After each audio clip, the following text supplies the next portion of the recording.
Oi, gente. Tamo bem? Temos coisas boas pra falar hoje. Semana passada foi só desgraça. Aí hoje a gente tem coisas boas pra falar, que é legal. Eu tenho uma novidade. Eu que decidi ontem, porque a vida tá difícil. Eu voltei a trabalhar, eu comecei com as lives, eu ainda tava de férias. E agora que eu voltei a trabalhar, eu me dei conta de que fazer a live na sexta-feira tá ficando insano pra mim. E aí eu não tô tendo tempo pra preparar o roteiro das lives. Ontem era meia-noite, tralalá, e eu tava terminando o roteiro. Eu tô pensando em passar a fazer as lives do sábado de manhã. Porque daí eu tenho a sexta de manhã, que é um dia que eu não trabalho, pra preparar o roteiro. E não vou precisar fazer isso num horário que eu poderia estar descansando. Eu precisaria estar descansando. Porque eu tô ficando muito cansada. Eu não tô dando conta de fazer roteiro de vídeo curto. Inclusive, vocês viram o vídeo curto que eu soltei essa semana? Falando da bandeira dos Estados Unidos? Eu queria saber se vocês gostaram. Foi a primeira vez que eu postei um vídeo que não fui eu quem fiz o roteiro. Maria Eduarda, bem-vinda! Foi o roteiro do Charlize, que também é a pessoa que edita os vídeos da live. E, inclusive, falando em Charlize e editar os vídeos e fazer os cortes, essa semana a gente postou um corte falando da lei dos celulares, de proibição de celulares no Brasil, e ele foi bem. E foi o primeiro corte que foi bem e a gente ficou bastante feliz. Então, obrigada, pessoas que têm engajado em todos os vídeos. Aliás, isso é outra coisa que eu tô ficando frustrada, que eu não tô conseguindo dar atenção, responder comentários, essas coisas, e é uma coisa que eu acho importante fazer. Semana que vem não vai ter live, já explico por quê. E a partir da outra, eu vou começar a fazer as lives de sábado. Funciona pra vocês? Me digam se funciona pra vocês. A gente tem um Apoia-se e um Live Pix aqui do canal. Então, se vocês quiserem contribuir com o nosso trabalho, lembrando que para que a gente tenha vídeos todos os dias, praticamente, estão sendo todos os dias saindo vídeo, a gente precisa de apoio. Atualmente, a gente tem 3 pessoas que estão fazendo isso aqui funcionar. A pessoa que edita os vídeos, eu, e a Fê, que faz as artes, as capas maravilhosas. Então, ajudem a gente a conseguir continuar fazendo isso nesse ritmo frenético. Pode ser pelo Apoia-se, apoia.se/pedagolítica. E aí lá são apoios periódicos todo mês. Você pode escolher qualquer valor, tipo R$2 já ajuda. E no Live Pix são apoios pontuais e vai aparecer uma mensagem na live. Uau! O que mais? Por que semana que vem não vai ter live, gente? Semana que vem eu e alguns outros camaradas da Soberana vamos pro Rio de Janeiro. Eu já estou preparada para ir pro Rio de Janeiro. Eu comprei um ventilador de mão, porque eu estou assustadíssima com o calor que tá fazendo lá. E eu já sofro com o calor de São Paulo, que também tá insano, mas parece que é brincadeira de criança perto do Rio. Nunca estive no Rio, então eu não sei, mas estou preparada para esse calor infernal. E a gente vai gravar um documentário. A gente vai gravar um documentário com os filhos do Luiz Carlos Prestes. Para quem não sabe, o CESPEM, ele chama CESPEM porque é uma sigla para Centro Zoia Prestes de Educação Multidisciplinar. E esse Prestes não é coincidência. Zoia Prestes é uma pedagoga, filha do Luiz Carlos Prestes. Ela tem um trabalho muito importante aqui no Brasil de tradução da teoria de um psicólogo chamado Vygotsky. E por que o trabalho dela é importante? A gente já sabia que Vygotsky existia há décadas. O trabalho dela é importante porque ela fez toda uma recuperação documental para traduzir direto da fonte sem passar por traduções estadunidenses. E o problema das traduções estadunidenses era que elas tiravam todo o aspecto político da obra do Vygotsky. Vygotsky é um psicólogo marxista, ele estuda a epistemologia do desenvolvimento humano. É basicamente como que o ser humano vai se desenvolvendo durante o passar dos anos, em cada fase da vida. Ele traz a perspectiva de que o nosso desenvolvimento ele se dá através da conjunção de aspectos sociais e biológicos. Basicamente, o que ele diz é que o meio no qual você se desenvolve vai influenciar a forma como você se desenvolve. Se você tem condições, se você tem uma boa alimentação, se você tem uma família estruturada, você vai se desenvolver de um jeito. Se você cresce em situação de insegurança alimentar, financeira, em contexto de espaço, violência doméstica, você vai ter outro tipo de desenvolvimento. A teoria dele é muito importante para a gente entender os aspectos do desenvolvimento. E antes do trabalho da Zoia, ela chegava aqui no Brasil de uma forma apolítica, ou tão apolítica quanto isso pode parecer, porque ignorar o aspecto político de uma obra é muito político, que as traduções vinham através dos Estados Unidos. E aí, Você lia e você falava, tá, mas por que que ele chegou nessa conclusão? Como que ele chegou nessa conclusão? E a Zoe, ela fez esse trabalho de recuperação da obra dele. Você pega os livros dela, eu tenho alguns aqui comigo que são as leituras mais recentes que eu tenho. Ó, esse daqui é um dos livros que eu comecei, mas não terminei de ler. Mas tem um outro que tá aqui em algum lugar que foi uma das principais bases para minha pesquisa de mestrado. Inclusive, ele tá todo rabiscado por dentro, porque eu sou a pessoa que rabisca livros. Então, esses livros estão sendo publicados agora, tudo de novo. Primeiro, porque ela trouxe muitas obras que não tinham sido traduzidas para o português.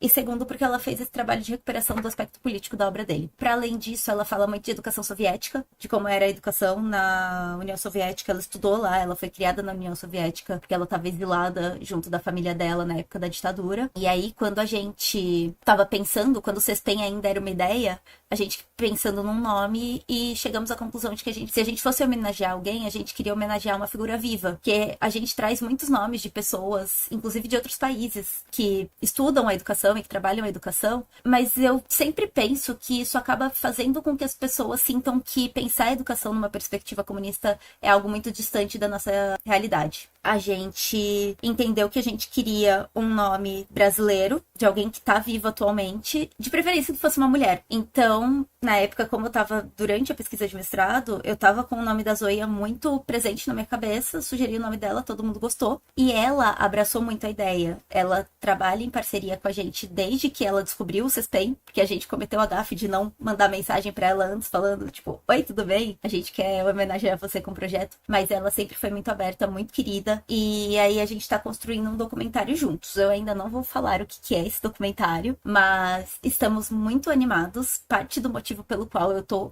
insanamente sobrecarregada é porque a gente tá tendo que definir muitas coisas do documentário agora, mas é algo que tá sendo muito legal de construir e que logo mais vocês vão ficar sabendo mais notícias. Então é isso. A semana que vem a gente não vai ter live, mas é por um ótimo motivo. E aí acompanhem lá no Instagram que eu vou tentar trazer bastante stories mostrando o que a gente tá fazendo. E era isso. Deixem o like. Muito obrigada, Pequi. Deixem o like, galera. As pautas de hoje, pra gente não focar só em desgraça, porque a live da semana passada eu saí achando que foi muito bad vibes, vou trazer uma notícia boa. Vocês lembram da primeira live? Foi na primeira live, a gente falou sobre uma organização que estava rolando dos professores do Pará e dos povos indígenas, principalmente dos povos indígenas, mas da população do Pará no geral, pedindo a revogação da Lei 10.820, que era uma lei que... A Lei 10.820... ela propunha que mudasse o sistema Soma. É uma forma de educação escolar diferente da que a gente tem em regiões urbanizadas do Brasil. Por quê? Qual que é o contexto do Pará? Grande parte do estado, grande parte não, o estado está dentro da floresta amazônica e muitas das cidades do Pará são minúsculas e o acesso só é possível de barco. São cidades de muito difícil acesso e não existem professores o suficiente para dar aula nas escolas do Pará, dessas localizações. Então, o que eles fizeram foi criar esse sistema para que os professores eles circulassem entre as escolas periodicamente. Existem professores que trabalham nesse programa, e aí eles passam 2 meses numa cidade ou numa comunidade, 2 meses em outra, 2 meses em outra, 2 meses em outra. Então, por 2 meses, os alunos vão ter aula de português e geografia. Aí, esses professores de português e geografia que ficaram lá por 2 meses vão para outro lugar e chega um professor de matemática e história. E aí eles vão ter aula presencial com eles 2 meses e os professores vão circulando nas comunidades para que todo mundo tenha a possibilidade de ter um professor para ensinar essas matérias presencialmente. Então não é igual aqui que a gente toda semana tem uma grade horária. As aulas lá, elas acontecem periodicamente. Isso gera um gasto para o professor. Então o governo do Pará, e é uma lei antiga, é uma lei de 70 ou 80 e pouco, me fugiu a data agora. O governo do Pará promulgou essa lei, dando incentivo financeiro para os professores que dão aula nesse programa. Porque eles, primeiro, são pessoas que passam o ano inteiro viajando, então eles não têm a própria casa.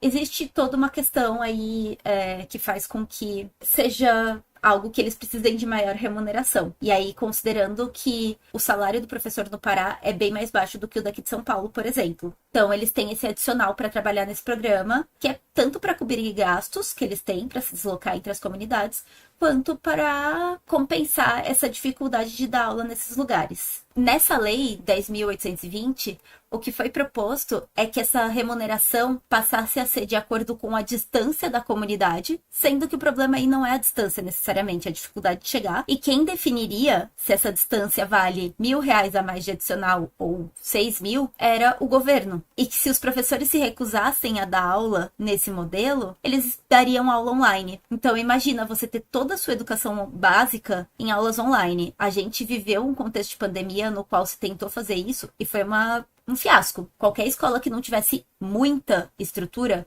não deu conta de manter as aulas online com um mínimo de qualidade. O máximo era impossível, mas o mínimo demandava muita estrutura. E aí a gente tá falando de comunidades minúsculas no meio da floresta e as pessoas não vão se importar em levar a educação pra lá. Então a gente não vai ter essa educação garantida. E aí o que aconteceu? As pessoas ficaram possessas com isso e foram pra rua e ocuparam a Secretaria de Educação do Pará. Os povos indígenas ocuparam a Secretaria de Educação, outros manifestantes se juntaram a essa ocupação, e aí, ontem ou anteontem, isso aqui aconteceu, tá?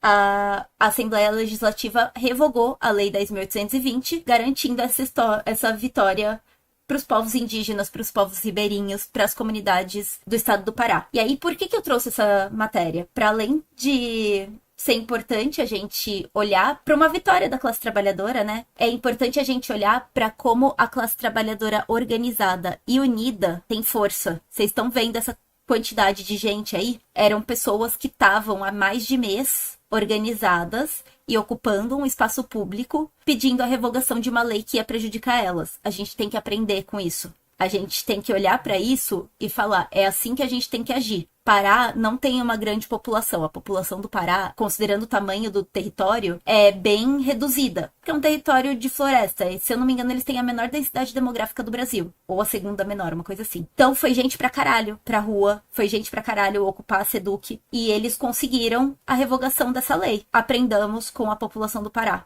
Eles foram bravos, eles foram imensos. E isso daí é uma demonstração linda de como a organização e a mobilização popular é forte. Então a gente vai começar com esse quentinho no coração hoje. Luta linda, né? Foi incrível. Eu fiquei muito feliz quando esse vídeo chegou em mim. Principalmente porque era uma lei que a gente, lendo o texto dela, via que ia prejudicar muito essas populações que eram afetadas por ela. Pará dando aula, sim. Muito sim. Foi lindo, foi lindo.